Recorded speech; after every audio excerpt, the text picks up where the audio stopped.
Hello and welcome to the Jubilate Chorale concert for spring 2019. This section of the program is a way of us giving you the program notes that those who attend the concerts live get to see in the program that they are given when they walk in the door. And since we can't give that to you who are watching by television, this is our way of providing you that extra information. Those of you who saw the last program will remember that Maxine Asselin told us that she was retiring after that concert. So today we have with us the man who is the interim director of the chorale while the search is being made for a new permanent director, John Marraffa. John, welcome to Nice to see you again. The concert program notes section. Glad to be here. Now, John, you've been singing with the chorale for how many years? This will be 23 years now. 23 years. That's a lot of us who are more white-haired than you are have been singing about that long, too. Can you tell us just a little bit about yourself? Well, I've been with Jubilate Chorale for 23 years. In the beginning, I was at Brockton High School. Got the music bug while I was there. Was singing in concert choir with Cade Dunlap at first, and then Penny Knight afterwards. When I was at Brockton High, I had approached Penny Knight, who was coming into her first year. I was a senior at the time, and I asked, if you need any help teaching any of the music to the choir, I'd be willing to help. And as a matter of fact, I have a piece that I'd like to try to conduct, and she let me do it, to her credit. So I've always had this in me to show people how to go through a piece of music in terms of choir singing and to teach them how to do it. Later on, I went to Westminster Choir College in Princeton, New Jersey. Found out about that on television. I was watching Channel 2, saw a performance of Verdi's Requiem, in which the Westminster Symphonic Choir was performing with Zubin Mehta and the New York Philharmonic. Found out that this was a school of music students and that they were performing with these orchestras from time to time. I was like, where is this place? And so had Cade Dunlap find information for me, saw the curriculum and the syllabus, and I said, this is for me. And so, because they taught voice, they taught conducting, they taught music literature, and I said, this is up my alley. So got the training there, received a degree in a bachelor's in music education. Thought that was the route that I was going to go to when I did my student teaching. Sort of figured out I really don't want to do that. So was sort of adrift a little bit. I conducted some church choirs, one in Franklin in particular, who I have very fond memories of, but had not jumped into Jubilate until a few years later. I knew there were people that I knew from my concert choir years in Brockton were singing with Jubilate Chorale. If you know Natalie West, okay, she's an old friend of mine, and Jim Hay, who is our accompanist. Yeah, I've known him. There isn't a better one anywhere that I know of. Exactly. I've known Jim since high school, and so we go way back. So it was good to have, in taking up this little interim position, to have someone that's so solid at the keyboard that I can trust. Yeah. How did it happen that you became an assistant conductor with Jubilate? Well, when I was singing with Jubilate, and Max was a wonderful director, but there was always some things that I was sort of itching to help out. And Max knows my background, and so and to her credit, I think she decided, well, let's utilize some of the background of the choral conducting background of some of its members. So she knew I was one. Sue St. Pierre was another. And then now you have Jillian, who's a new member. She's also she directs high school ensemble. So it's good to utilize the talent that you have, and also showcase it from time to time. So I was sort of itching to do it, and Max let me do it on occasion, and it's good to also show the other members of the choir what it is that I have in me, and they know they can trust me as well, being in front of them, as we trust Maxine all of those years. Yeah. Well, let's get into the program now. I just wanted to ask you, the title for the program is called Americana. Can you explain how that came along? Well, there is one large piece of music, five-piece song cycle by Randall Thompson, entitled Americana, that is pretty much unlike anything that I've ever heard out of Randall Thompson. It is not it is not the rustic simplicity of his Frostiana, which are settings of Robert Frost poems. It is not the grandeur and patriotic fervor of his The Gift outright. It is something a lot more, how shall I put it? It's quirkier, it's a parody, yeah. And the humor is very acerbic and even demented in some cases. Let's keep that in mind, because we don't want to ruin a surprise for that, which will come up later in this series right. of pieces. Right. Why don't we just get right into the first two pieces, right, exactly. which are we doing together? It's The Invocation and Creation by William Billings. By William Billings, from his piece called The Continental Harmony. Well, William Billings is a true American original when it comes to composing. He was, there were a lot of firsts with him. He was the first American composer to compile a work of songs of music compiled by an American composer. He did that in 1770 with his first publication called The New England Psalm Singer. His second one was called the choir director, the director's assistant. Oh, I can't remember the name of it. Oh, that's all right. 1778. But it's familiarly called Billings' Best. A lot of his best compositions are found in there, yeah. And this was his final bit in 1794, about 6 years before he died. He was a man that, he lost an eye at one point, and he was described as having also short one leg. Now, it's not entirely certain whether he was missing a leg or he had it amputated, or if he was just had one leg shorter than the other. It's not entirely known. There are no pictures of him, save one. There's an actual wood carving that was done by one of his friends by the name of Paul Revere. Did a wood carving of a bunch of men around a table singing one of his songs, and it's alleged that Billings is one of these men. So that and no one knows who it is, but he was someone who went around. He was a tanner by trade as far as his day job, but he had the conducting bug. He had the music bug also. Went around New England, through Boston, through Providence. He even conducted in Stoughton at one point, and has written a composition by that name. There is a composition called Stoughton that is out there. I might ask to conduct that one day. These two pieces are well, when it comes to Billings, he's very rugged in his delivery.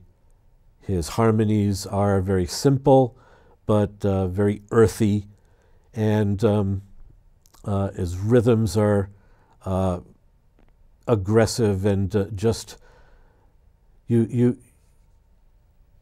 can't help but sort of stamp your foot along. Kind of like the Yankee Doodle of his sort of, yes. Although the Yankee Doodle was not sure of much of the origins of that, but Yankee Doodle of his day, sure, I would say that, yeah.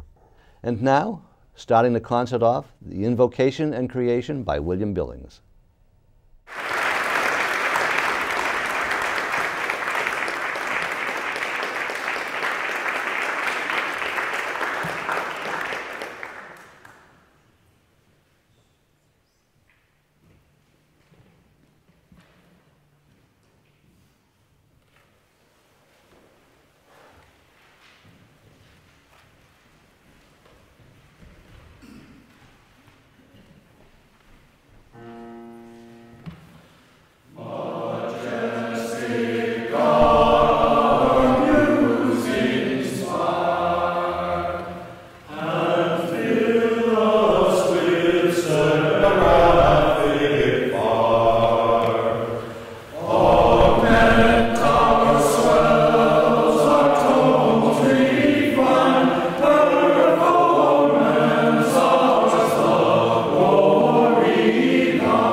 The next piece in the program is called Seal Lullaby by Eric Whitaker.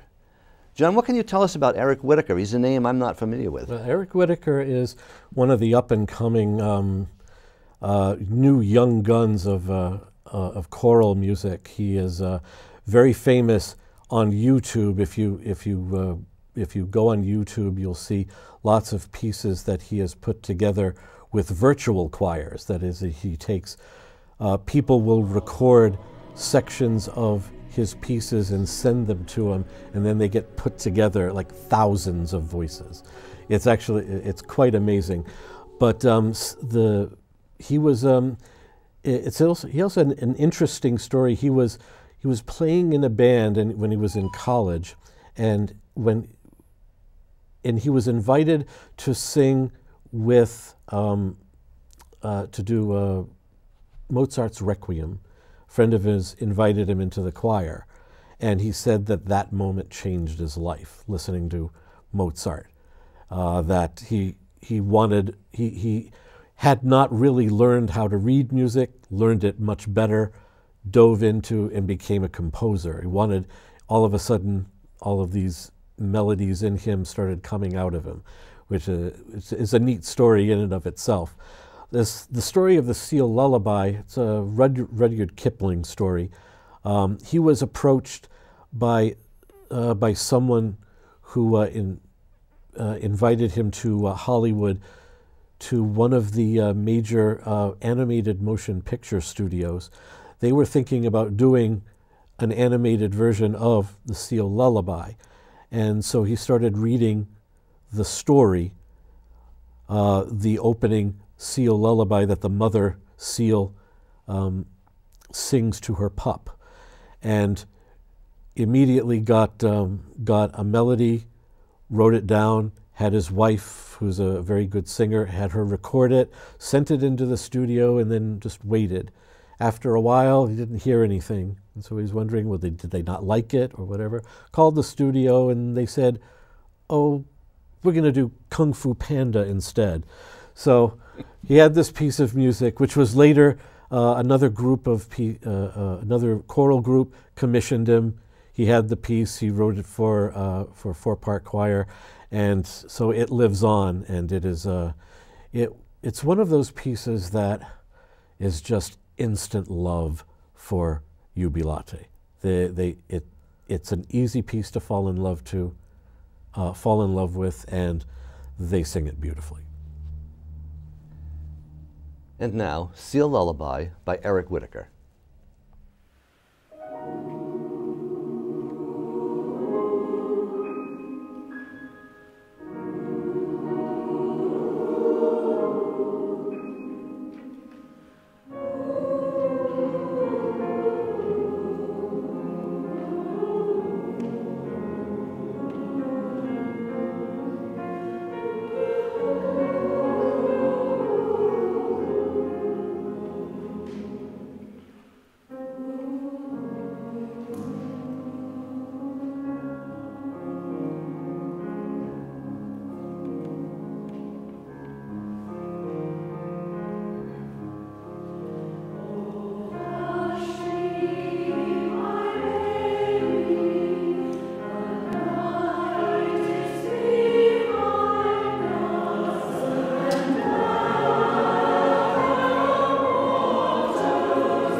The next piece in the program is a piece called How Can I Keep From Singing? It was written by Robert Lowry, which is a name some of you may recognize. And not only that, it was arranged by one of the chorale's favorite composers, Z. Randall Stroop. Z. Randall Stroop. He is a much sought-after clinician, choral conductor, and arranger, and he has written a lot of fantastic things for choirs that we fall in love with as well. This particular piece, How Can I Keep From Singing? The text is by Anna Bartlett Warner. Her story is interesting. Her uncle was a rector at West Point in New York at the military academy, and she herself conducted services there and was apparently very, very well liked and respected. Their home on the campus is now a museum and a national shrine. She wrote the text to this. It was picked up by another man, Robert Lowry. He was a pastor in New York and New Jersey, who also was a prolific hymn writer, has written several hymns that would be known by, if you go through your hymnal and you look at the name Robert Lowry, you'll be surprised at some of the hymns that he is famous for having written. Up from the grave he arose. He wrote that one. But this particular one he wrote, and it's been set by Z. Randall Stroop. It's the type of, it's again one of those pieces that the choir just falls in love with. There's a section for it for four-part men, hearkening back to the days of at West Point. Choirs there would probably have sung it, and so the male voices are featured prominently in here, especially at the beginning part. When the entire choir comes in, just glorious. And now, How Can I Keep From Singing by Robert Lowry.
The next selection is called Out in the Fields, and no, it's not The Who. It was written by William Levi Dawson. And who is this William Levi Dawson? Another name I'm not familiar with. William Levi Dawson, black composer, was born in 1899 in Alabama. Very compelling story he had. He was kicked out of his home at the age of 13 in the Deep South, and he's a young black dude. So apparently one of the laws in Alabama, you could, at the age of 13, be admitted to a college so long as somebody paid for it. Well, he went to Tuskegee, who was run by another famous person, Booker T. Washington. Got a lot of help from him, got a lot of odd jobs to pay for his education. It was there that he got found his love for music, graduated from there, went on to get other degrees in music, and lived a long and rich life as a teacher, went back to Tuskegee and put together Tuskegee Choir, which went around the world performing especially spirituals and from the African American tradition. The piece that we're doing, Out in the Fields, the writer of the text, Louise Imogen Guiney, or Guiney, I think is her name. She was born in Boston, was a writer, poet, essayist. She could not make a living doing all of that, so her day job was she was a postal official in Boston. Eventually, she moved to England, where she became a critic and an essayist and an author there, and that's where she had died. William Levi Dawson had 2 marriages in his life.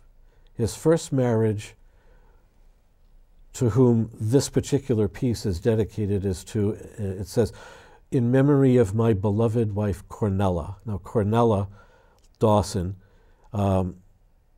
they married in the late 20s in Chicago, when I think he was playing trombone when he was there, and after less than a year, she died very suddenly, and it was quite tragic. She was also a concert pianist. When you listen to the piece of music, it has got a very intricate piano part, which no doubt tells me that this was intended for her to play. And Jim does a wonderful job in it. I made sure Jim had a lot of things to do, and this was one piece that I knew that he would excel at. It's a piece that the poetry, it invokes God in nature, and is not so much part of the African American or Negro spiritual tradition, but there are lots of hints of it in there. And now, Out in the Fields by William Levi Dawson.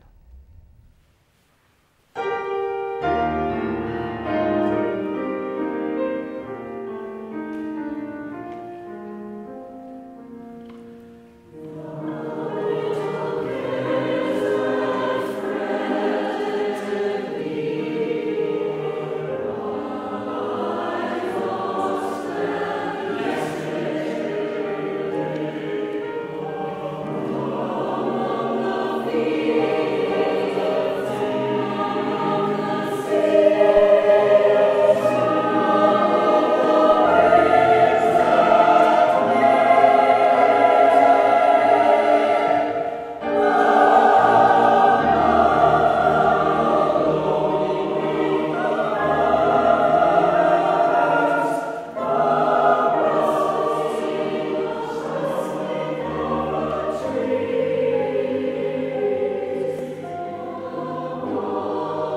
Next up, we have a little something unusual for a spring concert. We have a sing-along with a hymn, and we're not going to tell you what the hymn is right now. We'll let you be surprised by it. While the chamber ensemble goes to their places, and they will be starting off with Deep River, which is an old traditional tune that we have sung many times. Deep River is a old African-American spiritual.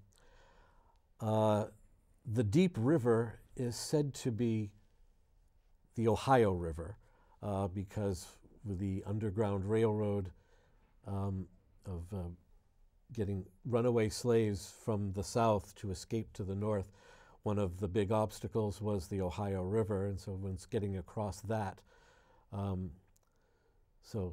as far as the song, Deep River, my home is over Jordan, I want to cross over into campground. And anybody who knows the Jordan River knows it's not a terribly deep river. But the Ohio is. Yes. So, and into campground. Campgrounds, a lot of campgrounds were places where many black slaves would go to get information. They would, it would be under the guise of church services, some of whom even the masters would attend. But there would always be something that would be, some of the songs that they created would have hidden messages in them. And many of those messages have been lost to history. Some they know, and some they have forgotten, but simply it is it's a peaceful and moving spiritual to perform. Kind of an illusion of this crossing over that Jordan into the promised land. Exactly. Yes. And now the Jubilate Chamber Ensemble with Deep River. At this point, we're going to be changing our arrangement up here, which means you're all going to be singing something. So if you would, take the hymnal, the blue hymnal in front of you, and turn to hymn number 578.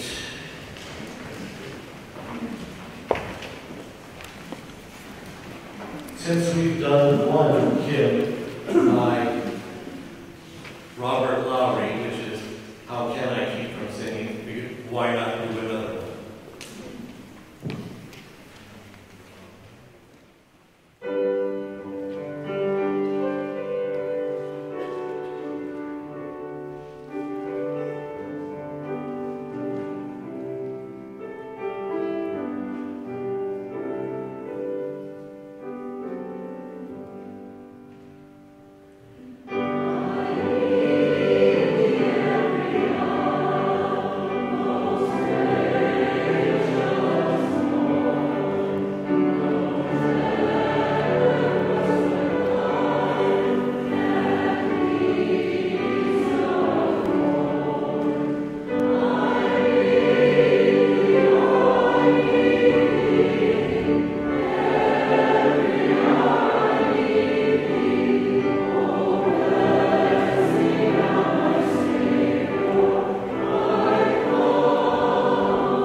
was very nice. Some of you should join us up here.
Our next selection is O Shenandoah, which is an old traditional tune from way back when, from Appalachia, if I remember right.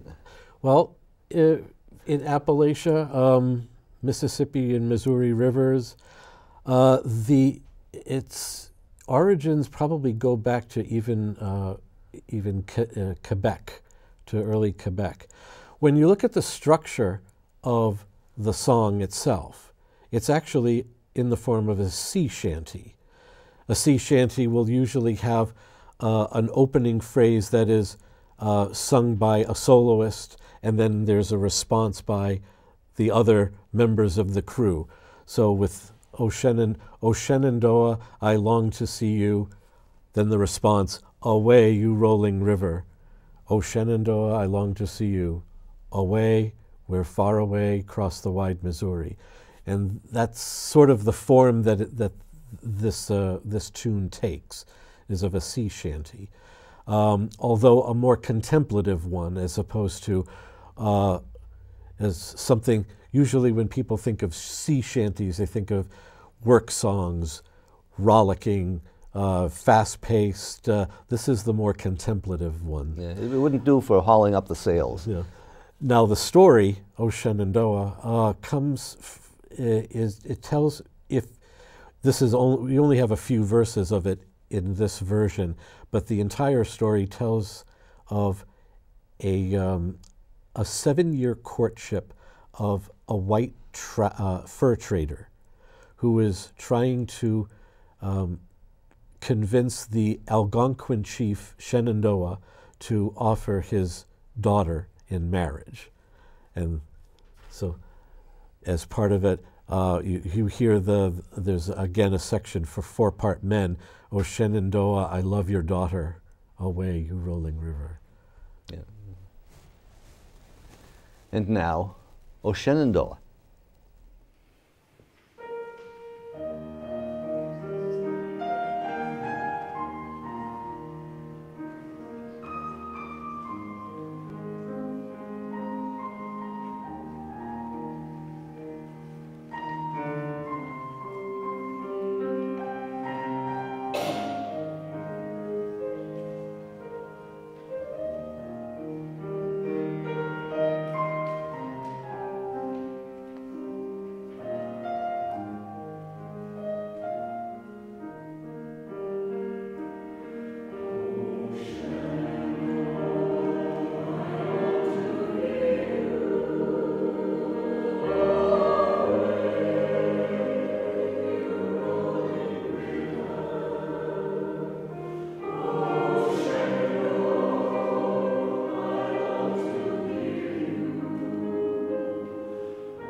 The final piece for the chamber ensemble is a song called The Deer Chase, and it was written by somebody whose name we more associate with being a choral director, Norman Luboff. Norman Luboff had a choir in the 1950s and 60s, which he made several recordings that became very popular during those times.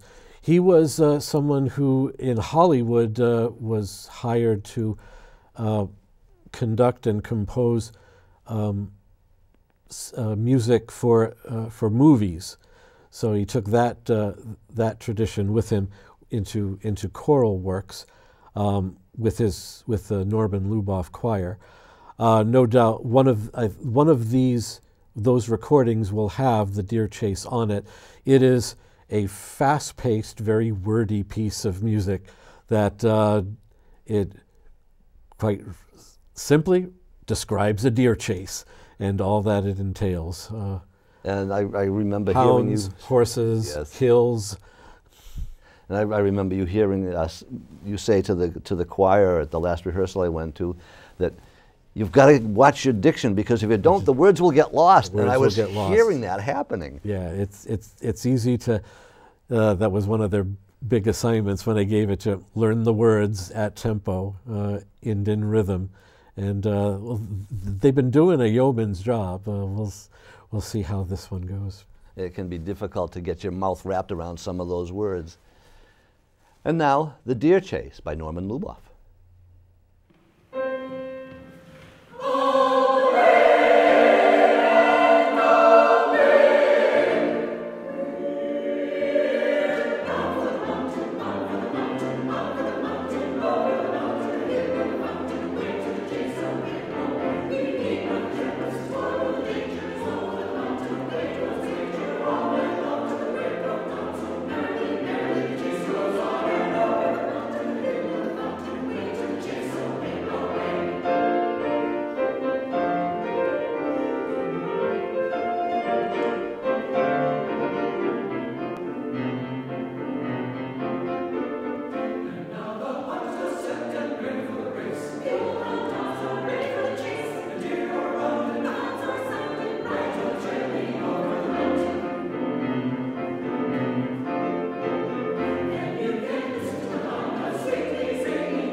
And now we're back to the full chorale, and they will be singing a song called The Last Words of David, written by a fairly contemporary, although he is no longer with us, composer, Randall Thompson.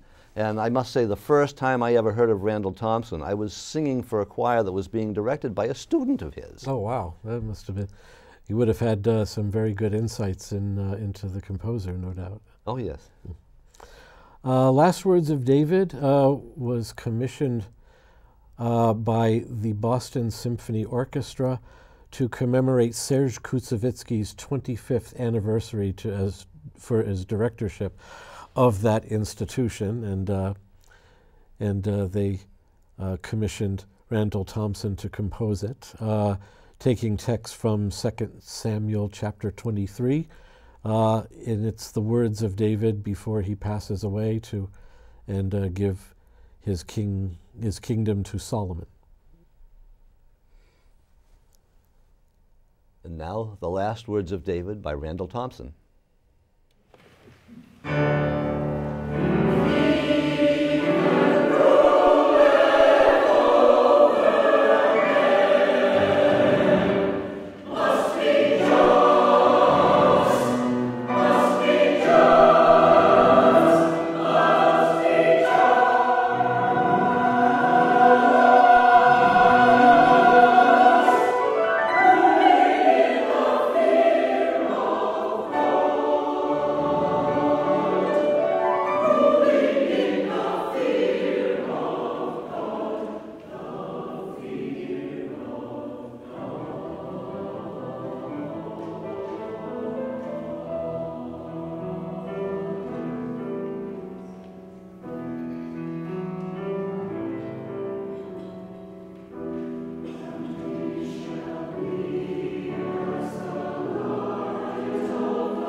And now the major piece of this concert, something we started talking about at the beginning of this program, Americana by Randall Thompson. And you can continue with what you were trying to say earlier. Okay. Well, Randall Thompson is a type of composer that, you know, the serene, rustic simplicity of his Frostiana, or his grandeur and patriotic fervor of the Gift Outright, again, all Robert Frost poems, is nothing like that in Americana. It is a parody of sorts. H.L. Mencken years ago used to compile from various publications across the country into one called the American Mercury, and he had a section entitled Americana. And there would be stories. They would vary in terms of their type. Of the types that are in here, you have a quote from a notable person, a preacher in Seattle. You have question and answers from an advice column with a little bit of mysticism thrown in. You also have a leaflet that was put out by an organization called the NWTCU, which stands for the National Women's Christian Temperance Union. All right. So, and this piece was published in 1932. So, the prohibition was still in order at the time. The fourth piece is called, very provocative title, The Sublime Process of Law Enforcement. Basically, consider a crime novel or crime magazine put on describing an execution in Arkansas set to music. Okay, how do you do that? Well, Thompson does an amazing job. And then finally, he actually sets to music something from an advertisement for a book of poetry from California. Well, I suppose he could have done some kind of an ad for bald cures, because those things were around in those days too. Well, before we say goodbye, because what comes after this piece is going to be the encore, why don't we talk a little bit about the encore too, since that's going to be A Red, Red Rose by another wonderful composer, of our favorites. Mulholland. Yeah, James Mulholland, who is still with us, thankfully, and he's still composing. James Mulholland, again, very sought after clinician, composer, gets commissions all over the place to write pieces, including our own choir. We have a piece called Timeless, which we commissioned for him for our, I think it was our 30th anniversary. So A Red, Red Rose is something that he wrote in 1980. So it's been around a while. It again is one of those pieces that was like instant love for the chorale. They basically, at a drop of a hat, you can put it in front of them, and they'll just give you a performance that'll just floor you. And now, finishing off the concert, Americana by Randall Thompson, followed by the encore, A Red, Red Rose by James Mulholland.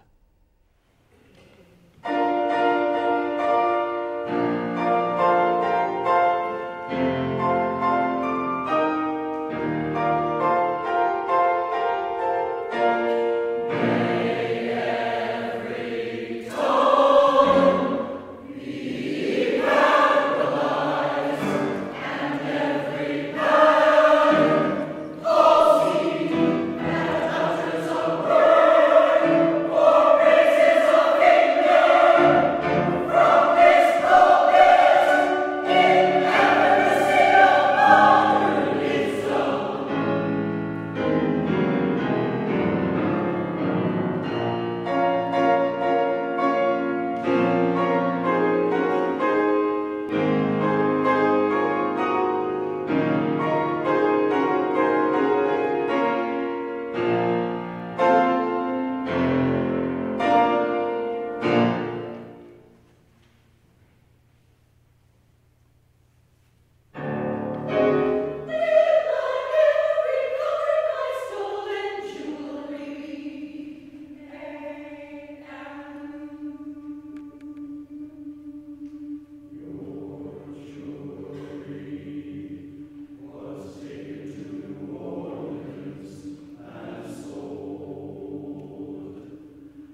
plenty of time.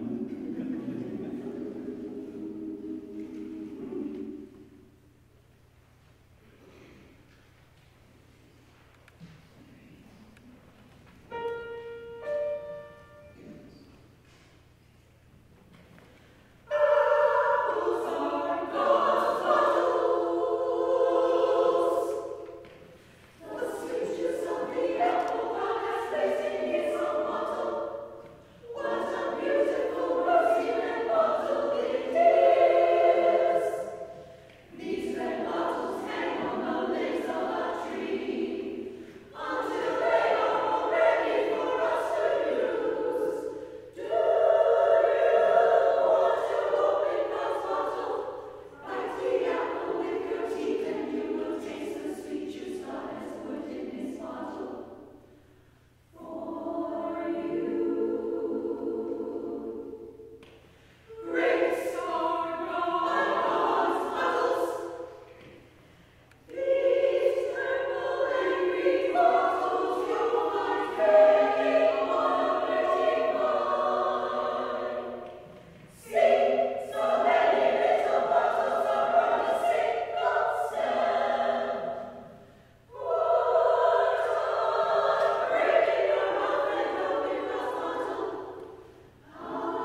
You have your attention, just one more moment. John has made quite the showing, quite the effort this season. We would just like to show our appreciation. So here we have the plaque. I will read it. Our sincerest thanks to John Marraffa, to your friends, Jubilate Chorale, for your leadership, tenacity in directing us, and continuing to find the music in us. Thank you, John.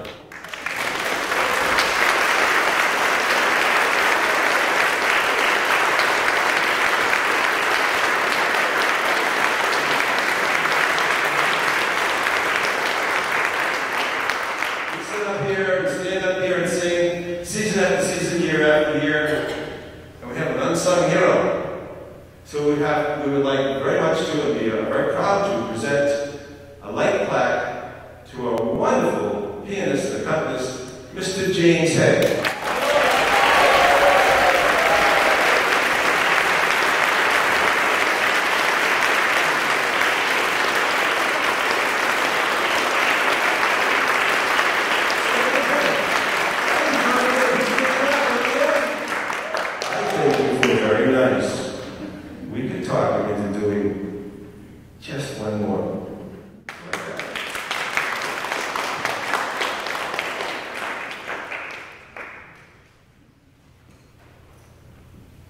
Those of us who sing in choirs, again, they're our favorite composers of ours. This one, James Mulholland, he is a favorite of this group, and he is a favorite of our